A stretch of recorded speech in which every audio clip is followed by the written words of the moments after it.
আসসালামু আলাইকুম। নাফিস gardening and organic food সেন্টারের পক্ষ থেকে আপনাদেরকে স্বাগতম। বন্ধুরা, লাউ গাছে লাউয়ের ফলন বৃদ্ধির উপায়, আমরা লাউ গাছে কীভাবে ফলন বৃদ্ধি করতে পারি তা নিয়ে আজকে বিস্তারিত ভিডিওতে আলাপ করব। বেশিরভাগ লাউ জাতীয় গাছ পরাগায়ন ঠিকমতো না হলে ফল শুকিয়ে পচে ঝরে গিয়ে প্রায় 95% ফল কমে যেতে পারে। এই জন্য কুমড়া গোত্রীয় বা লাউ জাতীয় গাছে ফুল কখন ফোটে তখন আমাদেরকে হাত পরাগায়ন করিয়ে দিতে হবে। লাউয়ের ফুল সকাল 9টায় ফুটতে শুরু করে, বিকাল 4টা থেকে রাত 8টার মধ্যে সম্পূর্ণ প্রস্ফুটিত হয়ে যায়।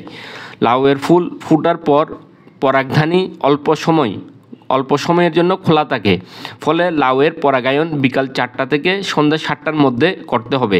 7টার আগেই করতে হবে। পরাগরেণু স্ত্রী ফুলের গর্ভমুণ্ডে হালকাভাবে সামান্য একটু ঘষে দিতে হবে আমাদেরকে। লাউয়ের যে পুংকেশর আছে, পুংরেণু বা পুরুষ ফুল স্ত্রী গর্ভমুণ্ডে হালকাভাবে ঘষে দিতে হবে। এতে স্ত্রী ফুল নিষিক্ত হয়ে ফল ধরবে, লাউ ধরবে। তো পুরুষ ফুল এবং স্ত্রী ফুলের ছবি আমি স্ক্রিনে আপনাদেরকে দেখাচ্ছি, স্ক্রিনে দিয়ে দিলাম। পুরুষ ফুল কোনটি, স্ত্রী ফুল কোনটি লাউয়ের আপনাদেরকে আগে চিনতে হবে। তো আমি স্ক্রিনে দিয়ে দিলাম। তো এরপরে যেটি আপনাদেরকে করতে হবে, যেসব স্ত্রী ফুল পুংরেণু দ্বারা নিষিক্ত হয় না সেগুলো ঝরে যাবে, এই জন্য কৃত্রিম পরাগায়ন করাতে হবে।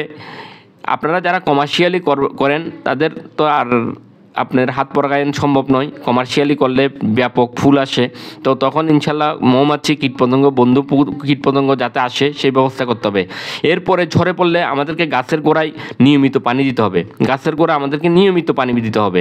পানির ঘাটতি পড়লে লাউয়ের ফুল ঝরে যেতে পারে। গাছ প্রতি এরপর আমাদেরকে খাদ্য মিক্স করে দিতে হবে। আমাদেরকে গাছ প্রতি 50 গ্রাম টিএসপি একটি গাছের জন্য, 50 গ্রাম এমওপি সার, 50 গ্রাম টিএসপি, 50 গ্রাম এমওপি সার আমরা একসাথে মিক্স করে গাছ থেকে 6 থেকে 8 ইঞ্চি দূরে মাটিতে মিক্স করে সুন্দর করে কুড়ে দিতে হবে। গাছকে মাটি কুড়িয়ে সুন্দর করে মিক্স করে দিব।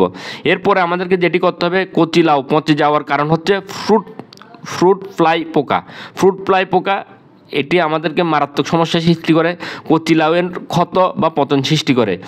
এটি ব্যাকটেরিয়ার আক্রমণে হয়ে থাকে। এটি দূর করতে গাছে ছাই, আমরা গাছে আমাদের আমাদের আব্বা আম্মারা, আমাদের দাদা দাদিরা এই গাছের ছাই দিত। তো এই ছাই কিন্তু আপনার অনেক কাজে উপকার করে, পোকামাকড় দূর করে।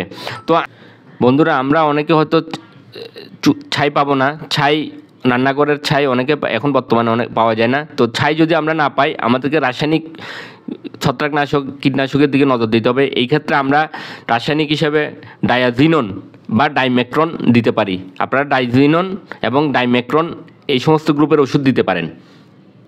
এছাড়া আমাদেরকে যে কাজটি করতে হবে, লাউয়ের পতন সৃষ্টির অন্য মেন কারণ হচ্ছে যে ফ্রুট ফ্লাই পোকা, এটি আমাদেরকে খেয়াল রাখতে হবে।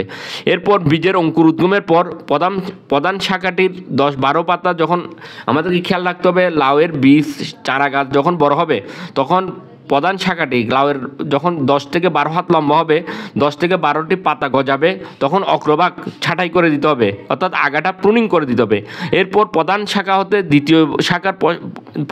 থেকে দ্বিতীয় শাখাগুলো যদি আবার 10-12 ফুট লম্বা হয়, তখন ঠিক আগের মতোই অগ্রভাগ ছাঁটাই বা প্রুনিং করে দিতে হবে। তো এইভাবে আমরা প্রুনিং করে দিব। লাউয়ের লতা খুব বড় হয় কিন্তু ফুল কম ধরে। লাউয়ের লতা যখন খুব বড় হয় তখন ফুল কম ধরে, এই জন্য আমাদেরকে জৈব সার একটু কম দিতে হবে। এই ক্ষেত্রে আমরা রাসায়নিক সার ইউজ করতে পারি। তখন আমরা একটা কাজ করতে পারি, জৈব সারের সাথে টিএসপি এবং এমওপি সার মিক্স করে দিতে পারি। এই ক্ষেত্রে আমরা ভালো রেজাল্ট পাবো। এছাড়া গ্রোথ হরমোন আমাদেরকে স্প্রে করতে হবে। লাউয়ের ফুল ফল আসার জন্য আমরা হরমোন হিসাবে মিরাকুলান, ফ্লোরা, আমাদের বাংলাদেশে ফ্লোরা অ্যাভেলেবেল পাওয়া যায়, আমরা ফ্লোরা দিব, তাহলে আমাদের পর্যাপ্ত ফুল আসবে। তো এইভাবে আপনারা যত্ন এবং পরিচর্যা করলে লাউয়ের ব্যাপক ফলন হবে। লাউয়ের ফলন আমরা ইনশাল্লাহ ব্যাপক ফলন পাবো। আপনারা লাউ যারা চাষ করেন, কমার্শিয়ালি চাষ করেন, তারা এই সিস্টেমগুলো, এই রুলসগুলো মেনটেন করবেন, দেখবেন লাউয়ের ব্যাপক ফলন পাবেন, ব্যাপক ফলন হবে ইনশাল্লাহ। আমার গাছে আপনাদেরকে দেখাচ্ছি, আমার গাছে ইনশাল্লাহ ব্যাপক ফলন হয়েছে। তো আপনাদেরকে দেখিয়েছি আমার ফলনগুলো।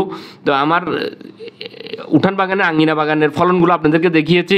তো এইভাবে আপনারাও রেজাল্ট পাবেন। আপনারা চাষ করুন, ইনশাল্লাহ রেজাল্ট পাবেন। আল্লাহ হাফেজ।